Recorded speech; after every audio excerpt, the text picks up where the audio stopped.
Hello guys, स्वागत है आपका मेरे चैनल में फिर से एक बार। आज मैं एक्सप्लेन करने वाली हूँ एक नया चाइनीज ड्रामा। आई होप कि आपको ये ड्रामा पसंद आए। Okay, let's start this drama. Video शुरू होता है और हम हमारी हीरोइन नियोंग को देखते हैं जो अपनी पैकिंग कर रही होती है। इसी बीच उसे एक लेडी मैसेज करती है और बताती है कि मैम, आपके होने वाले हस्बैंड ने आपके लिए ये शादी के प्लान चुने हैं, तो प्लीज आप हमें बता दीजिए आपको इनमें से क्या पसंद है, जाकि हम इसकी तैयारी कर सके। इस मैसेज को देखकर नियोंग अपने मन में सोचती है कि 3 दिन बाद मेरी शादी है, पर मेरे 8 साल पुराने बॉयफ्रेंड को ये तक नहीं पता कि मुझे क्रीम से एलर्जी है। ये कहते ही वो पुरानी बातों को याद करने लग जाती है कि किस तरह से उसका बॉयफ्रेंड उसी के घर में आकर दूसरी लड़की के साथ उसका बर्थडे सेलिब्रेट कर रहा था। वो लोग मस्ती कर ही रहे होते हैं। इसी पे जहाँ पर नियोंग आ जाती है और नियोंग उन लोगों को इस तरह से देखकर उनसे कहती है कि जैनक्स, तुम लोग मेरे घर में क्या कर रहे हो? बट उसका बॉयफ्रेंड उसकी बातों में कोई ध्यान नहीं देता, वो तो मस्ती करने में बिजी होता है। इसी बीच जियान एक्स आता है, नियोंग के मुंह में केक लगा देता है और इसी वजह से नियोंग को काफी ज्यादा प्रॉब्लम होने लग जाती है क्योंकि उसे क्रीम से एलर्जी होती है। फिर उसका बॉयफ्रेंड जब उसे देखता है, वो कहता है कि अरे नियोंग, तुम यहाँ पर क्या करी हो? तुम तो ऑफिस में ओवर टाइम कर रही थी ना, तो तुम इतनी जल्दी वापस कैसे आ गई? वो सारी बातें कह ही रहा होता है। इसी बीच नियोंग बेहोश हो जाती है और ये देखकर उसका बॉयफ्रेंड डर जाता है और वो उसे बुलाने लग जाता है। और ये सब देखकर झांग जोंग कहती है कि क्या नियोंग दीदी मर गई है?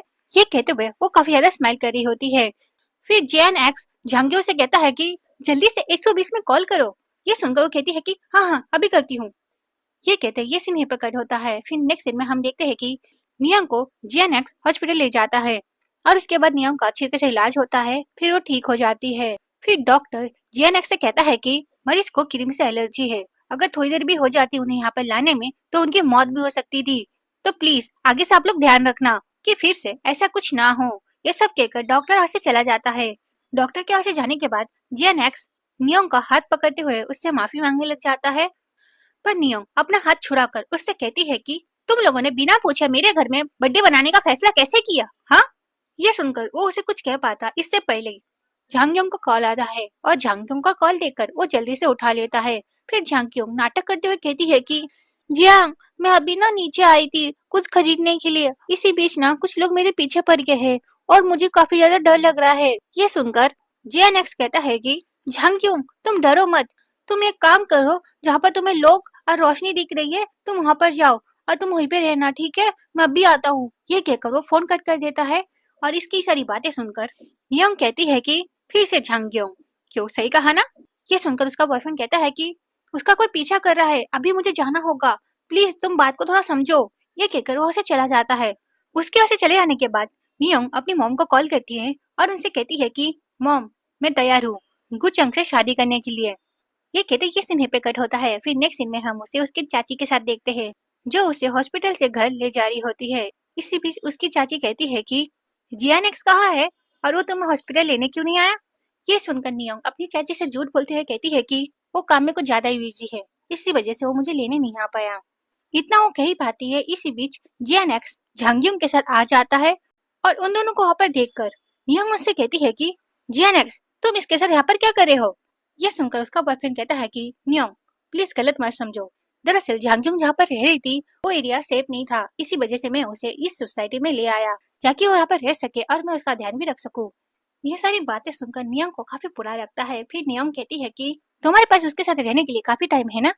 ये सुनकर उसका बॉयफ्रेंड आगे कुछ कह पाता इससे पहले ही झांगयुंग कहती है कि नियोंग दीदी, प्लीज अब गुस्सा मत कीजिए, जियांग सर तो बस मेरी थोड़ी सी मदद कर रहे हैं ताकि मैं आराम से रह सकूं, बस उन्हें मुझ पर दया आती है और कुछ नहीं।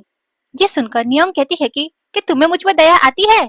मैं 8 साल से बीजिंग शहर से दूर हूँ और मैं यहाँ पर अकेली रह रही हूँ, क्या मुझे ये सबसे डर नहीं लगता? अब तुम ही बताओ, तुम्हें क्या दया आती है मुझ पर? ये सुनकर उसका बॉयफ्रेंड कहता है कि नियोंग, तुम उस पर इतना गुस्सा क्यों कर रही हो? वो तो बस मेरे साथ काम करती है और हमारे बीच ऐसा वैसा कुछ भी नहीं है, और ये सब तुम अच्छी कैसे जानती हो? हाँ वो जानती है, तेरे दिमाग में क्या चल रहा है घटिया आदमी। मैं जरा से उसकी मदद क्या कर रहा हूँ, तुम उस पर इतना चिल्ला क्यों रही हो? मुझे समझ नहीं आ रहा, तुम पहले तो ऐसी नहीं थी, तुम ऐसे कैसे बन गई? यह सुनकर नियंग कहती है कि क्या मैं चिल्ला रही हूँ? तुम दोनों मेरे घर में बिना परमिशन के घुस गए और अपना बर्थडे सेलिब्रेट करने लग गए और उसके बाद तुम लोगों ने मेरे ऊपर क्रीम लगा दिया जिससे मैं मरते मरते बची हूँ। और तुमने क्या किया? तुमने मुझे हॉस्पिटल में छोड़ दिया इसके लिए, और अब तुम मुझे कह रहे हो कि मैं बेवजह चिल्ला रही हूँ? ये सुनकर उसका बॉयफ्रेंड कहता है कि देखो, मेरे पास इतना टाइम नहीं है जो मैं तुम्हें अभी ये सारी बातें समझाऊं, अभी मुझे बहुत सारा काम है, मुझे अभी झांकियों का सामान शिफ्ट करना है उसके घर में, तुम्हारे साथ बकवास करने का टाइम नहीं है मेरे पास। ये कहकर वो ऐसे चला जाता है और ये सब सुनकर तो नियोंग को काफी ज्यादा गुस्सा आता है। फिर नियोंग की मासी जियानेक्स से कुछ कहने वाली होती है, इसी बीच नियोंग अपनी मासी को रोक देती है और वो उनसे कहती है कि जाने दीजिए उन्हें। ये सुनकर उसकी मासी कहती है कि नियोंग, तुम उसके लिए यहाँ पर आई थी और 8 सालों से तुमने उसके लिए क्या कुछ नहीं किया, और अब वो तुम्हारे साथ ऐसा कर रहा है, तुम उसे क्यों नहीं समझाती। ये सुनकर नियोंग अपनी मासी से कहती है कि उसे समझाकर कोई फायदा नहीं है, क्योंकि वो समझना ही नहीं चाहता। अगर वो सच में मुझसे प्यार करता तो वो मुझे हॉस्पिटल में इस हालत में नहीं छोड़कर आता इस लड़की के लिए। वही सारी बातें अपनी मासी से कह रही होती है, इसी बीच जैनेक्स उसे मैसेज करता है और ये देखकर उसकी मासी कहती है कि मुझे पता था वो ऐसे ही तुम्हें नहीं छोड़ सकता, क्योंकि वो तुम ही हो जो उसके बुरे वक्त में भी उसके साथ थी, ना कि कोई और। वही सारी बातें कह रही होती है, इसी बीच नियंग मैसेज को चेक करती है तो उसे पता चलता है कि झांग नियोंग ने उसे मैसेज किया होता है और उससे कहती है कि नियोंग दीदी, जियान बॉस को तो काफी टाइम लगेगा, क्योंकि वो मेरे घर में सामान सेट करने में मेरी मदद कर रहे हैं, तो आप उनका वेट मत करना। नियोंग की मासी कहती है कि ये छोटी नोमी खुद को समझती क्या है जो तुम्हें ऐसा कह रही हो, और उस जियान एक्स को हो क्या गया है, क्या उसे ये सब दिखता नहीं है। अपनी मासी की ये सारी बातें सुनकर नियोंग उनसे कहती है कि मासी छोड़ दीजिए, अब जब वो उसी के साथ रहना चाहता है तो आप उसे उसके साथ रहने दीजिए। और हाँ, मुझे आपको एक बात बताना है, मैं 3 दिन बाद यहाँ से चली जाऊंगी शादी करने के लिए। और हाँ, ये बात अभी अब जियानेक्स को मत बताना, क्योंकि ये बात मैं उसे खुद ही बताऊंगी। ये सुनकर उसकी मासी शॉक हो जाती है और वो कहती है कि क्या तुम सच में किसी और से शादी करी हो। तो कहती है हाँ, क्योंकि इस जियान एक्स के साथ मैं नहीं रह सकती। ये सुनकर उसकी मासी कहती है कि ठीक है, इतना वो कह ही पाती है। इसी बीच नियोंग के मोबाइल में जियांग एक फोटो भेजती है, जिसे देखकर उसकी मासी को काफी ज्यादा गुस्सा आता है और नियोंग को भी। फिर उसकी मासी गुस्से में उसे कहती है कि शायद से वो भूल गया है, वो जिस पोजीशन में है वो तुम्हारे वजह से है, तुमने अगर उस वक्त उसे मदद नहीं की होती आज वो यहाँ पर पहुँच नहीं पाता। ये सुनकर वो कहती है कि जब हमने इस बिजनेस को शुरू किया था तब वो हर रोज कंपनी ग्रुप में मेरी फोटोज खींच कर डाला करता था, और अब देखिए उसी के फोन से वो छोटी नोमरी फोटो खींचकर ग्रुप में डाल रही है और वो कुछ भी नहीं कह रहा। ये कहते ही वो पुरानी बातों को याद करने लग जाती है, जहाँ पर उसका बॉयफ्रेंड हमेशा उसकी फोटो खींचकर कंपनी ग्रुप में डाला करता था, और ये सब देखकर वो उसे मना करती थी। बट वो तभी प्राउडली कहता था कि नियोन, तुम इतनी सुंदर हो कि तुम्हारी फोटो खींचने से मैं खुद को रोक ही नहीं पाता, और ऐसे भी तुम्हारी फोटोज अगर मैं कंपनी ग्रुप में डालूंगा तो इससे सबको पता चल जाएगा कि मेरी गर्लफ्रेंड कितनी ज्यादा सुंदर है। इन बातों को सोचकर वो अभी अपनी मासी से कहती है कि और अब देखिए झांग्युंग की कंपनी आते सब कुछ कैसे बदल गया है। अभी जियानेक्स के फोन से झांग्युंग फोटो खींचकर कंपनी ग्रुप में डाला करती है और वो उसे कुछ भी नहीं कहता, और तो और उसने सारा मेरा काम छीन कर उस छोटी नोमरी को दे दिया।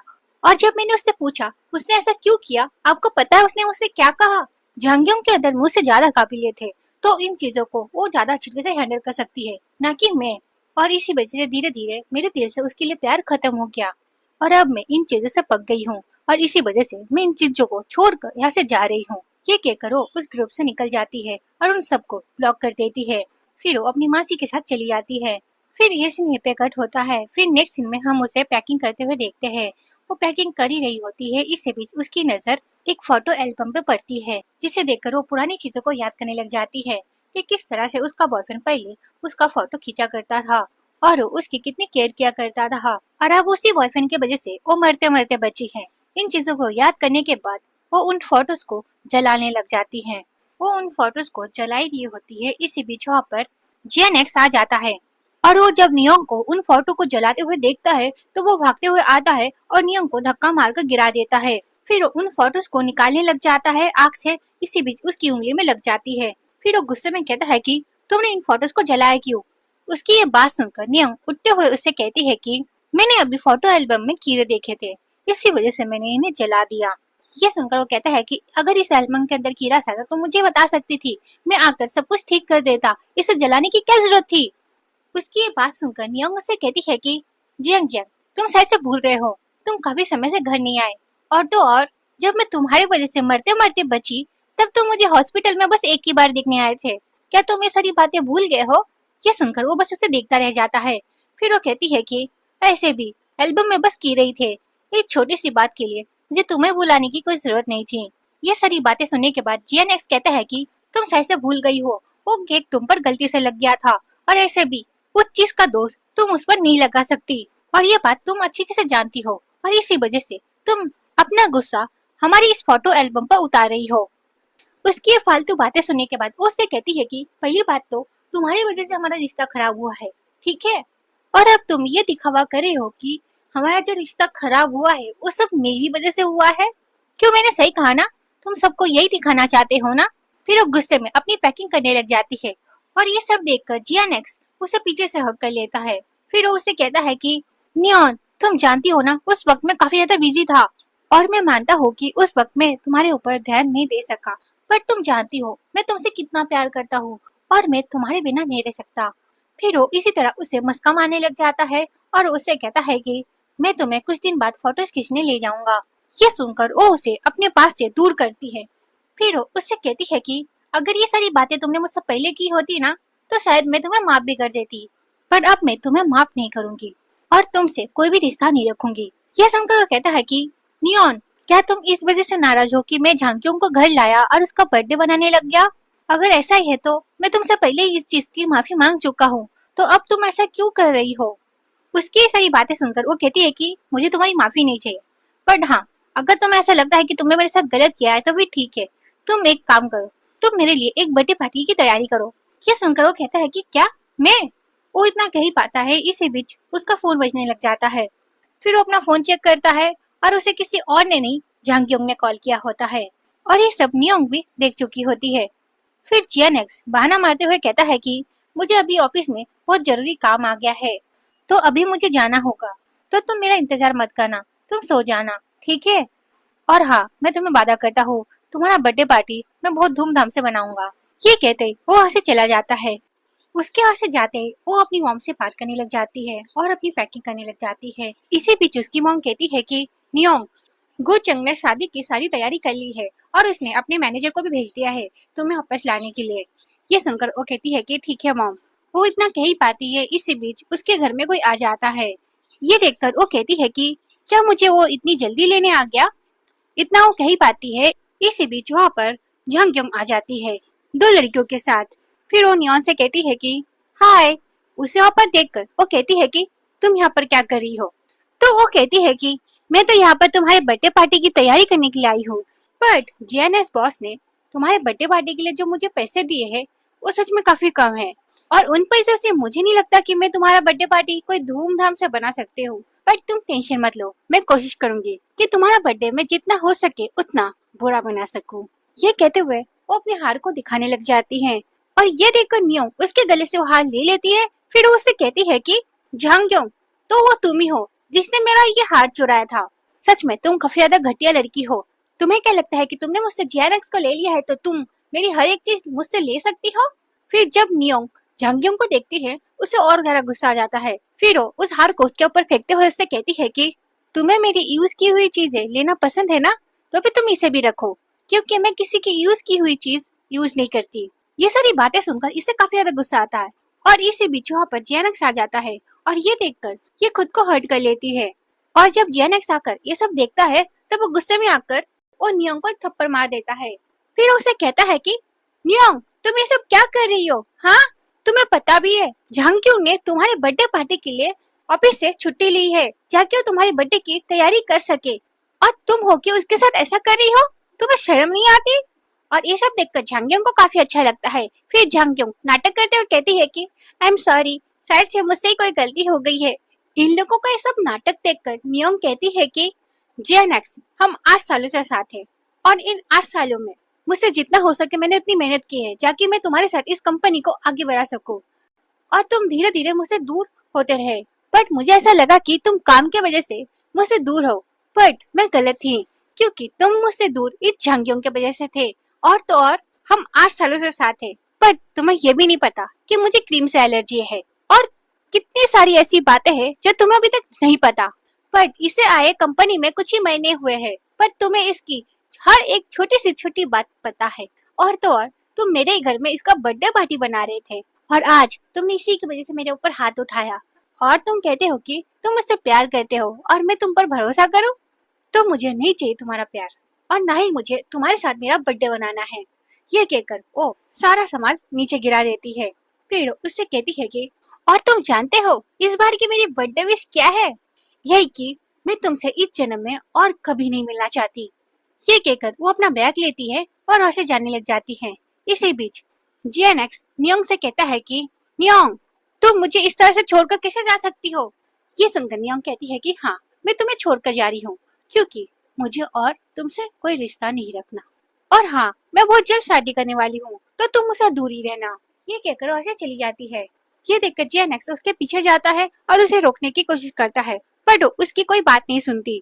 इसी बीच वहाँ पर एक आदमी आता है और वो कहता है कि मिस नियोंग, मुझे आपको आपके घर ले जाने के लिए भेजा गया है। ये सुनकर नियोंग अपना हाथ छुड़ाती है जीएनएक्स से। उसके बाद वो उस आदमी को अपना बैग देती है और वो गाड़ी में जाकर बैठ जाती है। और ये देखकर जीएनएक्स भागते हुए उसके पास जाता है और उसे रोकने की कोशिश करता है, पर वो उसकी कोई बात नहीं सुनती और वो वहां से चली जाती है। फिर नियोंग एयरपोर्ट पहुंच जाती है और इसी बीच जीएनएक्स बार बार उसे फोन कर रहा होता है, पर वो उसका फोन नहीं उठाती। और यहाँ पर जीएनएक्स उसे एयरपोर्ट में आकर ढूंढने लग जाता है और उसे कॉल भी करता है, बट इसका कोई फायदा नहीं होता क्योंकि वो उसका फोन उठाती ही नहीं है। फिर नियोंग अपने फ्लाइट में बैठ जाती है और उसे चली जाती है। और यहाँ पर जीएनएक्स उसके प्लेन को वहां से जाते हुए देखता रह जाता है।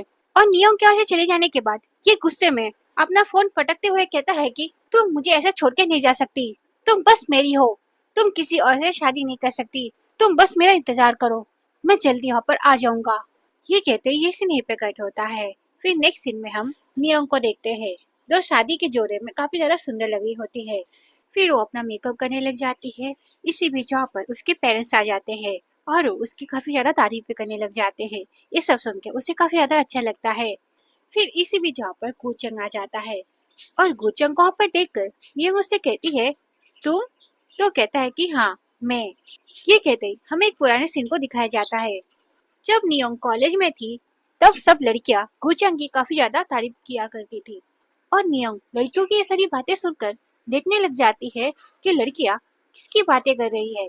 तब उसकी नजर गुचंग पे नहीं जीएनएक्स पे पड़ती है, जिसे देखकर वो बस ऐसे देखते रह जाती है। और इसी बीच उसके सर पर आकर बॉल लगती है और वो बेहोश हो जाती है। ये देखकर गुचंग भागते हुए उसके पास जाता है और वो उसे उठाकर नर्सिंग रूम ले जाता है।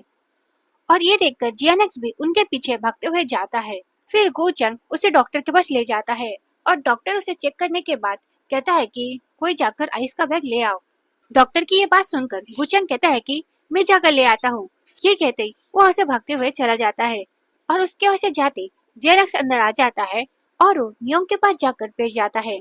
और नियोंग जब अपनी आंखें खोलती है तब वो अपने सामने जीएनएक्स को पाती है और उसे ऊपर देखकर नियोंग को गलतफहमी हो जाती है कि उसे जीएनएक्स ने बचाया है।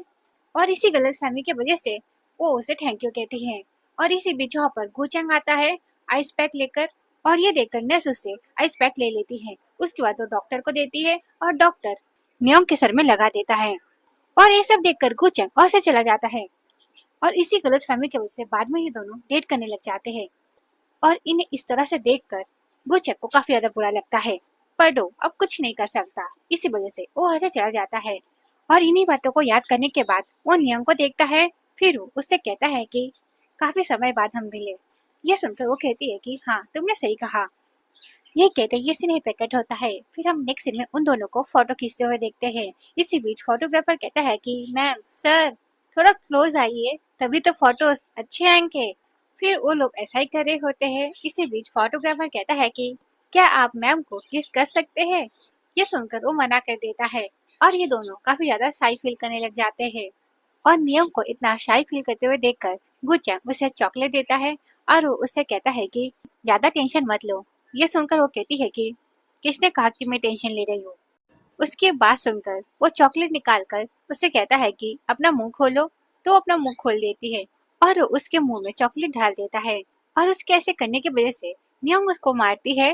वो लोग खुश हो ही रहे होते हैं। इसी बीच वहाँ पर जीएनएक्स आ जाता है और वो कहता है कि रुको नियोंग, तुम उसे शादी नहीं कर सकती। उसकी ये बातें सुनकर गुचंग उससे कहता है कि मिस्टर, आप मेरे फियांसे से थोड़ा दूर रहकर बात कीजिए। और ऐसे आप है कौन? ये सुनकर जेनेक्स कहता है कि नियोंग मेरी मंगेतर है। ये सुनकर गुचंग कहता है कि मैं नियोंग का मंगेतर हूँ। ये सुनकर जेनक्स कहता है कि ओह, तो तुम ही हो गुचैन जो 8 साल पहले नियोंग का पीछा किया करता था, और मैं तुम्हारे वजह से ही तो नियोंग के साथ दूसरे शहर चला गया। पर अब तो मैं कुछ अलग ही चीज देख रहा हूँ। नियोंग, तुम मेरे पीठ पीछे इसके साथ चक्कर चला रही थी। उसकी ये सारी फालतू बातें सुनने के बाद नियोंग कहती है कि जेनक्स, फालतू बातें मत करो, ठीक है ना?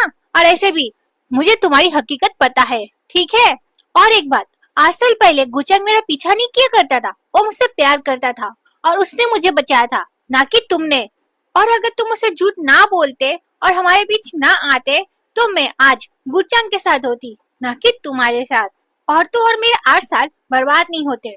ये सारी बातें सुनने के बाद जेनक्स तो पूरी तरीके से मुकर जाता है और वो सारा ब्लेम नियोन पे ढाल देता है और वो नियोन कोई बुरा भला सुनाने लग जाता है। उसकी बकवास सुनने के बाद वो उससे कहती है कि जेनक्स, फालतू बातें मत करो, ठीक है ना? यहाँ पर उल्टा तुमने मुझे उस झांगक्योंग के साथ मिलकर धोखा दिया और अब तुम सारा ब्लेम मुझ पर ढाल रहे हो। तुम्हें ऐसा करते हुए शर्म नहीं आती? और ऐसे भी तुम तो चाहते ही थे मैं गायब हो जाऊं, जाके तुम उस झांगियों के साथ रह सको। और अब जब सच में मैंने तुम्हें छोड़ दिया है तो तुम यहाँ पर आकर तमाशा कर रहे हो। उसकी सारी बातें सुनने के बाद जियानेक्स कहता है कि नियोंग, हम दोनों के बीच ऐसा वैसा कुछ भी नहीं था, हम दोनों बस कलीग्स थे, उसके अलावा और कुछ नहीं। तुम हमारे रिश्ते को गलत समझ रही हो। उसकी सारी बातें सुनने के बाद वो बस उसे देखी जा रही होती है। उसके बाद वो कहता है कि अगर तुम्हें वो पसंद नहीं है तो फिर ठीक है, मैं आज ही जाकर उसे कंपनी से निकाल दूंगा, पर प्लीज तुम गुचेंग से शादी मत करो और मेरे पास लौट आओ। उसकी ये बात सुनकर वो अपना हाथ छुड़ा लेती है। फिर वो उसे कहती है कि जियानेक्स, अगर मैं गुचेंग से अभी शादी ना करूं तो क्या तुम उसे शादी करोगे? ये सुनकर जियानेक्स तो कुछ कह नहीं पाता, वो बस उसे देखे जा रहा होता है। फिर नियोंग उससे कहती है कि जब मैं तुम्हारे साथ हाइचियंग गई थी तब मैं हर रोज ये इंतजार करती थी कि तुम मुझे कब शादी के लिए प्रपोज करोगे और मैं तुम्हें हाँ कहूंगी। बट उन 8 सालों में एक बार भी तुमने मुझसे शादी के लिए नहीं पूछा। और तुम्हें पता है, तुम अगर उस टाइम मुझसे एक बार भी शादी के लिए पूछ लेते ना तो मैं बिना सोचे समझे तुम्हें हाँ कह देती। और अब मैं तुम्हारे साथ अपनी जिंदगी का एक सेकंड भी नहीं बिता सकती। उसकी सारी बातें सुनने के बाद जेनक्स कहता है कि नियोंग, प्लीज ऐसा मत कहो, तुम मुझसे जैसा कहोगी ना मैं ऐसा करूंगा। सच कह रहा हूँ, तुम्हें वो झांगयुंग पसंद नहीं है ना? मैं तुमसे वादा करता हूँ उस झांगयुंग को मैं कंपनी से निकाल दूंगा और तो और उसे माफी मांगने के लिए भी कहूंगा तुमसे। तुम बस मेरा वेट करो, मैं उसे अभी लेकर आता हूँ। ये कहते हुए वो ऐसे चला जाता है और वो बस उसे देखती रह जाती है। फिर ये सीन पे कट होता है। फिर हम झांगयुंग को देखते हैं जो बार बार जेएनएक्स को कॉल कर रही होती है, बट वो उसका कॉल नहीं उठा रहा होता है। इसी वजह से वो काफी ज्यादा परेशान होती है। इसी बीच वहाँ पर जेएनएक्स आ जाता है। उसे देखकर ये भागते हुए उसके पास जाती है और उसे कहती है कि जेएनएक्स बॉस, आप इतने देर से कहाँ थे और आप मेरा फोन क्यों नहीं उठा रहे थे? उसे वहाँ पर देखकर जेएनएक्स को काफी ज्यादा गुस्सा आ जाता है। फिर वो गुस्से में कहता है कि ये मेरा और नियोंग का घर है, तुम यहाँ पर क्या कर रही हो? जेएनएक्स को इतने गुस्से में देखकर झांग्यों डरते हुए कहती है कि कल आप दोनों जल्दी में घर से चले गए थे और आप लोगों ने दरवाजा बंद नहीं किया था और इसी वजह से मैं तुम्हारे घर का देखभाल कर रही थी।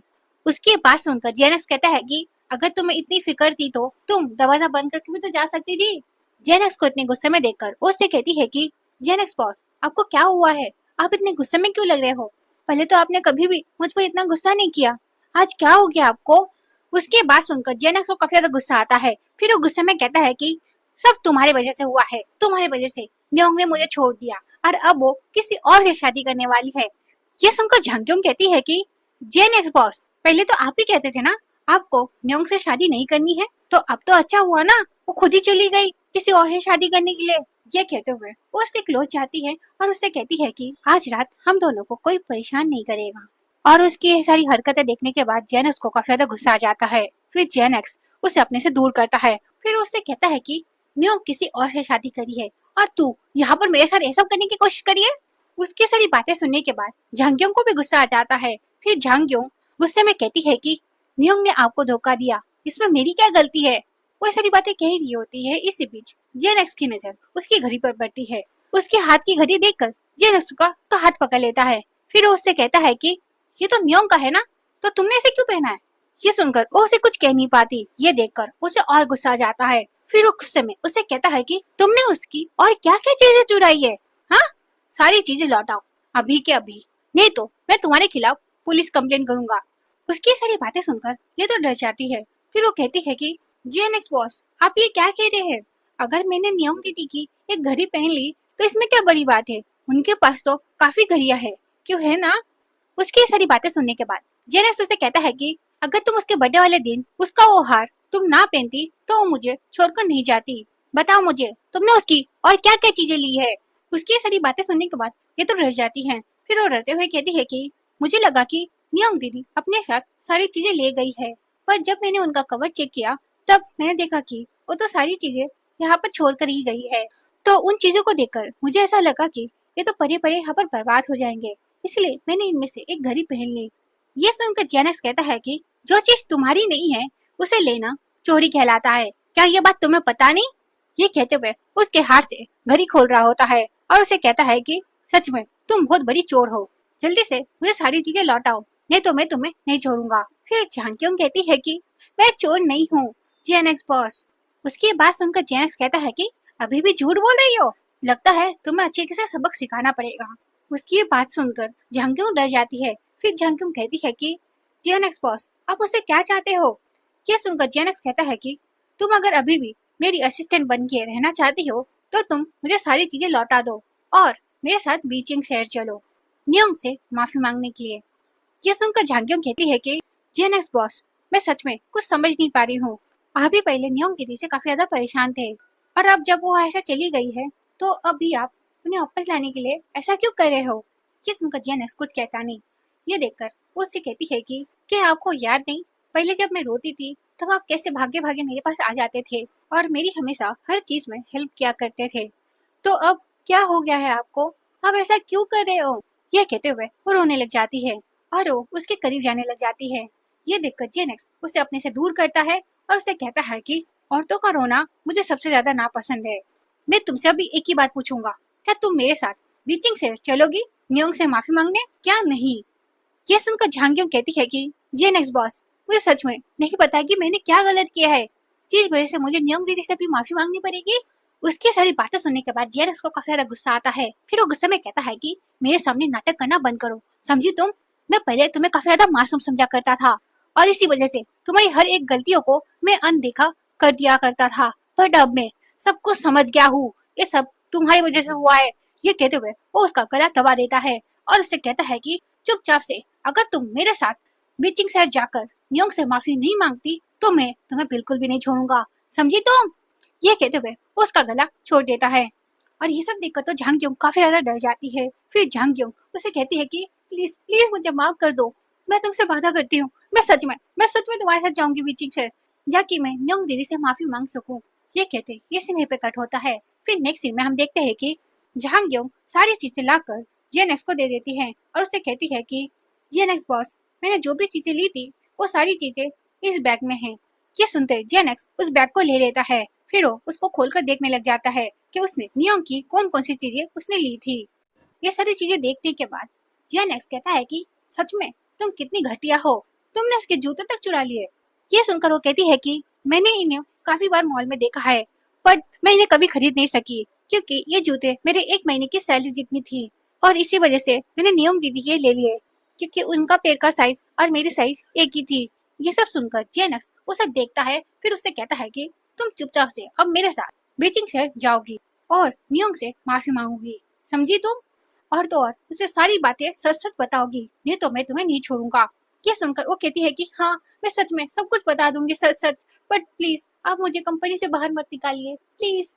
ये सुनकर जेनक्स उससे कहता है कि अभी चलो मेरे साथ और उससे माफी मांगो। फिर ये सीन पे कट होता है। फिर नेक्स्ट सीन में हम नियोंग को देखते हैं जो अपनी फैमिली के साथ बैठी हुई होती है और अपनी शादी की फोटोज देख रही होती है और वो सारी फोटोज देखकर उसके पेरेंट्स तो काफी ज्यादा खुश हो जाते हैं। फिर नियोंग की मॉम कहती है कि सच में हमारी बेटी इस शादी के जोड़े में काफी ज्यादा अच्छी लग रही है।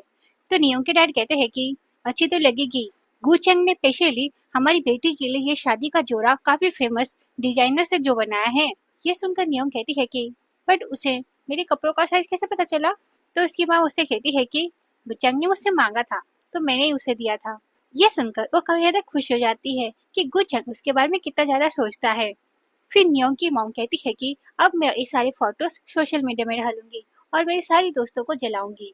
ये कहकर वो सारी फोटोज सोशल मीडिया में डाल देती है। फोटो डालते ही वो सारी फोटोज थोड़ी देर बाद ही सोशल मीडिया से हटा दिया जाता है। फिर नियोंग की मॉम चेक करने लग जाती है ऐसा क्यों हुआ है, तो उन्हें पता चलता है कि उनके उस फोटो में किसी ने कंप्लेन कर दिया है। फिर वो कहती है कि मुझे समझ नहीं आ रहा, मैंने तो बस अपनी बेटी की शादी की फोटो डाली है, इसमें किसी ने मेरी फोटो पर कंप्लेन क्यों की। फिर नियोंग के डैड कहते हैं कि इसमें कंप्लेन करने वाली बात ही क्या थी, मुझे तो कुछ समझ नहीं आया, रुको मैं उन्हें अभी फोन करके पूछता हूँ। ये देखकर नियोंग कहती है कि डैड रहने दीजिए। तो उसके डैड कहते हैं कि नहीं, मैं इस बात को ऐसे ही जाने नहीं दूंगा, मुझे जानना है कि किसने मेरी बेटी को टारगेट किया है। इस बीच नियोंग की नजर उस आईडी पे पड़ती है, तो नियोंग कहती है कि मॉम डैड ये आईडी तो जेएनएक्स की है। ये सुनकर सब लोग उस आईडी को देखने लग जाते हैं और वो कहते हैं कि क्या वो बदमाश, उसकी इतनी हिम्मत कि उसने तुम्हारी शिकायत की। वो लोग बात कर ही रहे होते हैं, इसी बीच जेएनएक्स नियोंग को कॉल करता है। फिर नियोंग इस कॉल को उठाती है और उसके उठाते ही जेएनएक्स कहता है कि नियोंग अगर तुम मुझे छोड़कर उस गुचेन के साथ रहोगी तो फिर मैं तुम्हें चैन से नहीं रहने दूंगा। उसकी सारी बातें सुनने के बाद नियोंग कहती है कि जेएनएक्स सच में तुम बहुत घटिया इंसान हो, अच्छा हुआ मैंने तुम्हें छोड़ दिया, और जब मैंने तुम्हें एक बार ब्लॉक कर दिया है तो क्या तुम्हें समझ नहीं आता मुझे तुमसे बात नहीं करना, तो फिर तुम दूसरे नंबरों से मुझे कॉल क्यों कर रहे हो बार बार, और मुझे इस तरह से परेशान क्यों कर रहे हो। उसकी सारी बातें सुनने के बाद जेएनएक्स कहता है कि तुम्हें बस उस झांकियों से माफी चाहिए ना, मैं उसे तुम्हारे पास अभी ला रहा हूँ, तो तुम किसी और से शादी करने के बारे में सोचना भी मत, मैं अभी आ रहा हूँ। उसकी सारी बातें सुनने के बाद नियोंग कहती है कि तुम क्या पागल हो, मैंने तुमसे कह दिया ना हमारा ब्रेकअप हो चुका है और मुझे तुमसे कोई लेना देना नहीं है, तो मुझे अब किसके साथ शादी करनी है, किसके साथ फोटो डालनी है, क्या नहीं करनी है मुझे, तो मुझे मत बताओ ठीक है। मैं जानती हूँ मुझे क्या करना है क्या नहीं, मुझे तुमसे पूछ के कुछ भी करने की जरूरत नहीं है। और एक बात, मुझे आइंदा तुम कॉल मत करना क्योंकि मेरा और तुम्हारा रिश्ता खत्म हो चुका है, अब मेरा तुमसे कोई लेना देना नहीं। ये कहकर वो फोन कट कर देती है और उसे फिर से ब्लॉक कर देती है। नियोंग की सारी बातें सुनकर जेएनएक्स को काफी ज्यादा गुस्सा आता है, फिर वो गुस्से में अपना फोन फेंक देता है। फिर वो गुस्से में झांगियों को देखता है और झांगियों उससे कहती है कि प्लीज प्लीज मुझे छोड़ दीजिए बॉस। की सारी बातें सुनकर जेएनएक्स को काफी ज्यादा गुस्सा आता है, मैं तुम्हें नहीं छोड़ूंगा, आसानी से तो बिल्कुल नहीं छोड़ूंगा, जब तक नियोंग का मन नहीं भर जाता तब तक मैं तुम्हें परेशान करूंगा, समझे तुम, और तब तक तुम कहीं और जाने का सोचना भी मत। ये कहकर वो उसे पकड़ कर नियोंग के पास ले जा रहा होता है। फिर हम नियोंग को देखते हैं जो अपनी मॉम के साथ बैठ कर रिक्वेस्ट कर रही थी। फिर नियोंग की मॉम नियोंग को कहती है कि बेटा तुम अच्छी से खाओ, आज तुम्हारी शादी है, काफी सारे रिश्तेदार आएंगे तुमसे मिलने के लिए, तब तुम काफी ज्यादा थक जाओगी। वो इतना कह ही पाती है, इसी बीच कोई दरवाजा बजाने लग जाता है। ये देखकर नियोंग की मॉम कहती है कि इतने सुबह सुबह कौन आ गया। फिर नियोंग की मॉम देखने चली जाती है कि कौन आया है। फिर वो एक पार्सल लेकर अंदर आती है और वो नियोंग से कहती है कि नियोंग तुमने क्या कुछ ऑर्डर किया है। तो नियोंग कहती है कि नहीं मॉम मैंने तो कुछ ऑर्डर नहीं किया। तो नियोंग की मॉम कहती है कि बट इसमें तो नियोंग प्रिंसेस लिखा है। ये सुनकर नियोंग कहती है कि मैंने कभी भी ऑर्डर में अपना नाम नहीं लिखा है, तो ये मेरा कैसे हो सकता है। वो सारी बातें बोल ही रही होती है, इसी बीच उसे समझ आ जाता है कि ये पार्सल किसने भेजा है। फिर नियोंग अपनी मॉम से कहती है कि पक्का ये सब जेएनएक्स ने किया है, क्योंकि जब भी मैं नाराज हो जाती थी तब भी वो हमेशा मुझे मनाने के लिए प्रिंसेस नियोंग बोला करता था। फिर वो अपनी मॉम से वो पार्सल लेती है और उसे देखने लग जाती है। इसी बीच वहाँ पर उसके डैड आ जाते हैं और वो कहते हैं कि नियोंग हमारे घर के बाहर देखो कौन आया है। ये सुनते वो जल्दी से बाहर जाती है और वो जाकर देखती है कि जेएनएक्स उसके घर के बाहर अपने घुटनों पर बैठा हुआ है झांकियों के साथ। ये देखकर नियो जेएनएक्स के पास जाती है और उसे कहती है कि ये क्या तमाशा लगा रखा है, सुबह सुबह तुम मेरे घर के बाहर घुटनों पर क्यों बैठे हो इस झांकियों के साथ। ये सुनकर वो उससे कुछ कहता नहीं, वो अपना सर नीचे कर लेता है। ये देखकर नियो उससे कहती है कि जल्दी से उठो यहाँ से, तो वो मना कर देता है और वो कहता है कि नहीं मैं यहाँ से नहीं उठूंगा जब तक तुम मुझे माफ नहीं कर देती। उसकी ये बकवास बातें सुनने के बाद नियोंग कहती है कि बस करो ठीक है ना, ये तमाशा मत करो यहाँ पर, अगर सच में तुम मुझसे प्यार करते ना तो तुम वो सब नहीं करते, तुम्हारा बस ईगो हर्ट हो गया है कि मैंने तुम्हें छोड़ दिया ना कि तुमने, और इसी वजह से तुम मुझे यहाँ पर वापस लेने आए हो और कुछ नहीं। ये सुनकर जेनस कहता है कि नियोंग मैं जानता हूँ मैंने गलती की है, तो अभी मैं इस चीज के लिए माफी मांग रहा हूँ ना, तो प्लीज तुम मुझे माफ कर दो, पर तुम मुझे इस तरह से छोड़कर मत जाओ प्लीज। और देखो इस झांगियों को भी अपने साथ लाया हूँ ताकि ये तुमसे माफी मांग सके। ये सुनकर नियो इन दोनों को देखने लग जाती है। फिर जेनएक्स कहता है कि तुम्हें ये पसंद नहीं ना, तो अब से मैं इससे दूर रहूंगा और तो और इससे अपनी कंपनी से भी निकाल दूंगा। पर प्लीज तुम मेरे पास वापस आ जाओ। उसकी ये सारी बकवास बातें सुनने के बाद न्योंग अपने पेरेंट्स से कहती है कि मॉम डैड प्लीज आप पुलिस को कॉल कीजिए और इसे यहाँ से भगाइए। वो इतना कही पाती है, इसी बीच वहाँ पर गुचेंग आ जाता है अपने लोगों के साथ। फिर गुचेंग अपने आदमियों से कहता है कि इन दोनों को यहाँ से ले जाओ। ये सुनते ही वो लोग इन दोनों को वहाँ से ले जा रहे होते हैं, पर जेनेक्स उन लोगों से अपने आप को छुड़ा कर न्योंग से कहता है कि न्योंग तुम मुझे इस तरह से छोड़कर किसी और से शादी नहीं कर सकती। इसकी बकवास बातें सुनने के बाद गुचेंग कहता है कि बस करो, अगर तुम सच में उससे प्यार करते तो तुम उसके साथ कभी भी मिसबिहेव नहीं करते। गुचेंग की सारी बातें सुनकर इसे और ज्यादा गुस्सा आ जाता है। फिर वो गुस्से में गुचेंग पर हाथ उठाने वाला होता है, पर इसी बीच गुचेंग के लोग आ जाते हैं और वो जेनेक्स को पकड़ के मारने लग जाते हैं। बट गाइस जेनेक्स तो एक नंबर का ढीठ निकला।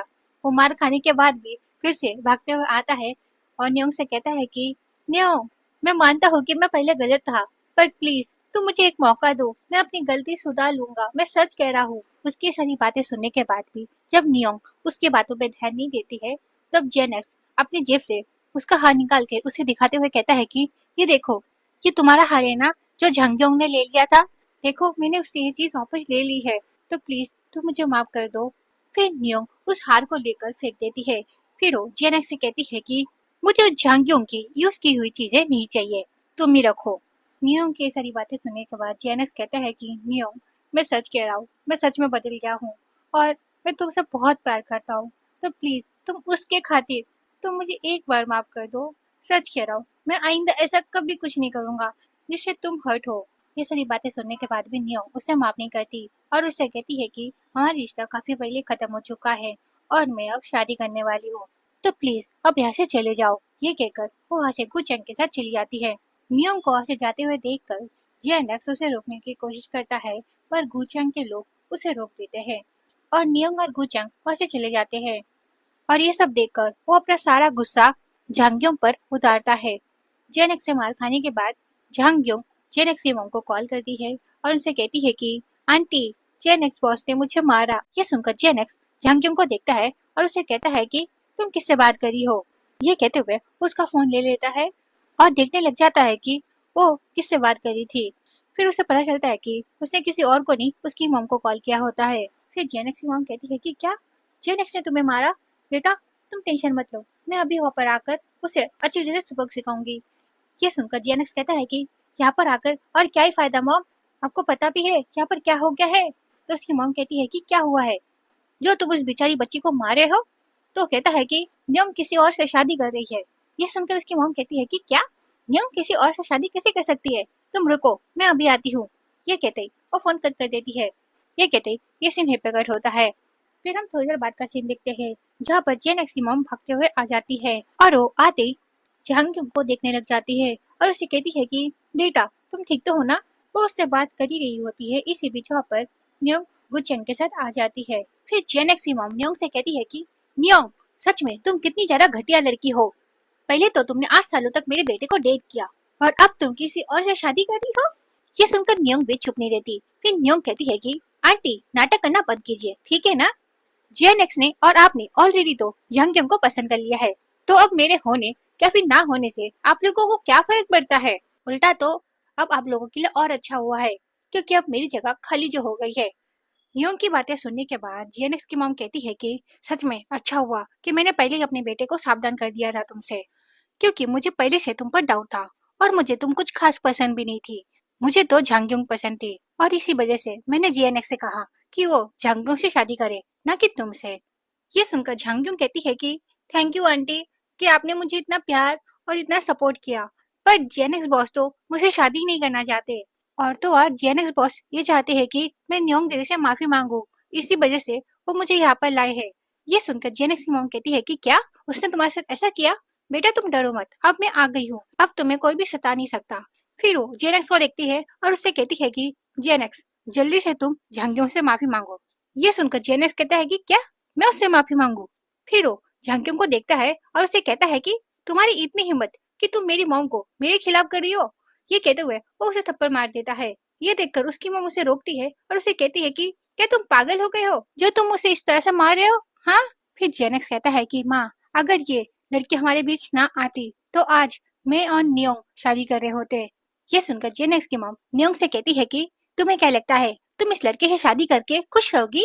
हाँ, मेरा बेटा कितना काबिल और कितना अच्छा है तुम्हें पता भी है, और ये लड़का हाँ मेरे बेटे के तो नाखून के भी लायक नहीं है।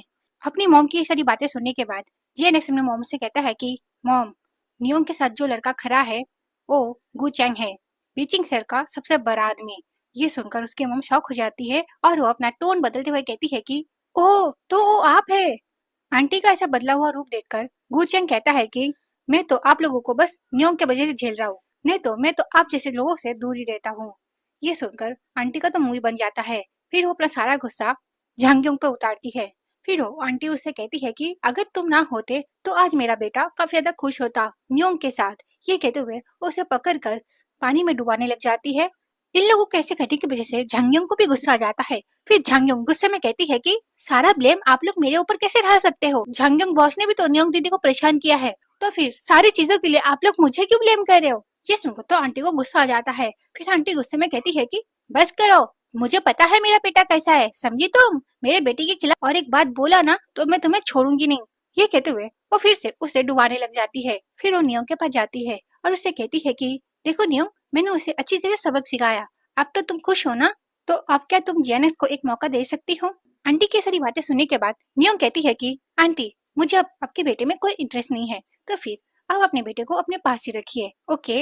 ये सब सुनकर झांगयोंग नियोंग के पास आती है और उससे कहती है कि नियोंग दीदी प्लीज आप मुझे माफ कर दो, और अब प्लीज गुचेंग सर से शादी मत कीजिए और जेनेक्स बॉस से शादी कर लीजिए, नहीं तो जेनेक्स बॉस मुझे नौकरी से निकाल देंगे और मेरे बूढ़े माँ बाप वो क्या करेंगे? वो तो बस मेरे ही भरोसे है। आपको तो पता ही होगा मैं गांव से आई हुई लड़की हूँ जिसके ऊपर अपने परिवार को पालने की जिम्मेदारी है। आप तो समझ सकती हो ना मेरी बात को? तो आप प्लीज जेनेक्स बॉस को माफ कर दीजिए। और तो और मैं कसम खाकर कहती हूँ जेनेक्स बॉस और मेरे बीच ऐसा वैसा कभी कुछ नहीं हुआ। वो मैं ही थी जो जेनेक्स बॉस के पीछे पड़ी हुई थी। और तो और जेनेक्स बॉस सच में आपसे काफी ज्यादा प्यार करते हैं। उसकी सारी बातें सुनने के बाद जेनेक्स कहता है कि हाँ नियोंग, मैं तुमसे काफी ज्यादा प्यार करता हूँ, और तो और हमारे बीच सच में ऐसा वैसा कुछ भी नहीं था। ये सुनकर नियोंग कहती है कि अगर ऐसा ही था तो फिर तुम हर बार इसकी वजह से मुझे क्यों हर्ट करते थे? तो जेनेक्स कहता है कि हाँ मैं मानता हूँ मैं पहले गलत था, बट मैं सच कह रहा हूँ मेरे दिल में बस तुम ही हो, उसके अलावा और कोई नहीं। तो प्लीज तुम मुझे एक मौका दे दो, मैं सच कह रहा हूँ आइंदा मैं कभी भी ऐसा कुछ नहीं करूंगा। उसकी सारी बातें सुनने के बाद नियोंग कहती है कि चुप करो और बकवास मत करो और चुपचाप ऐसे चले जाओ। ये सुनकर तो जेनेक्स शॉकी हो जाता है और वो घुटनों पर आकर उससे माफी मांगने लग जाता है। उसकी बातें सुनने के बाद भी नियोंग नहीं मान रही होती है। ये देखकर वो कहता है कि तो फिर ठीक है, तो क्या तुम मुझे एक बार अपनी शादी में आने का मौका दोगी? मैं बस तुम्हें देख कर ही चला जाऊंगा। ये सुनकर वो उसे मना कर देती है। ये सुनकर जेनेक्स की मॉम कहती है कि 8 सालों से तुम दोनों साथ थे, तो वो अगर तुम्हें शादी में आकर एक बार देखना चाहता है तो इसमें प्रॉब्लम क्या है? तुम क्या उसे इतनी छोटी सी बात के लिए भी हाँ नहीं कह सकती? उनकी सारी बातें सुनने के बाद गु चैंग से कहती है कि सच कहूँ तो मैं नहीं चाहती कि ये लोग मेरी शादी में शामिल हो। ये सुनकर गु चैंग कहता है कि तुम जैसा चाहती हो वैसा ही होगा। फिर गु चैंग अपने लोगों को बुलाता है और कहता है कि इन लोगों को यहाँ से बाहर निकाल दो। ये सुनकर गु चैंग के लोग आते हैं और वो उन लोगों को उठाकर बाहर फेंक देते हैं। फिर झांगक्योंग जेनेक्स की मॉम को पकड़ते हुए कहती है कि आंटी, अब तो नियोंग दीदी किसी और से शादी करी है, तो अब क्या हम पहले जैसे साथ रह सकते हैं? ये सुनकर जेनेक्स की मॉम उसे अपने से दूर करती है और वो गिर जाती है। फिर जेनेक्स गुस्से में कहता है कि ये सब तेरे वजह से हुआ है, तेरे वजह से नियोंग मुझसे दूर हो गई। जेनेक्स को इतने गुस्से में देखकर उसकी मॉम उसे रोकती है और उसे कहती है कि बेटा और गुस्सा मत करो और उसे छोड़ो और चलो मेरे साथ। ये सुनकर वो अपनी मॉम के साथ वहां से चला जाता है और उनके जाने के बाद ये रोने लग जाती है। फिर वो रोते हुए कहती है कि तुम लोगों ने मेरे साथ ऐसा क्यों किया? फिर वो रोने लग जाती है। फिर ये सीन यहीं पे कट होता है। फिर नेक्स्ट सीन में हम नियोंग और गुचेंग को देखते हैं जो एक दूसरे को रिंग पहनाते हैं और खुशी खुशी एक दूसरे को किस करते हैं, और उनके किस करते ये वीडियो यहीं पे खत्म हो जाता है।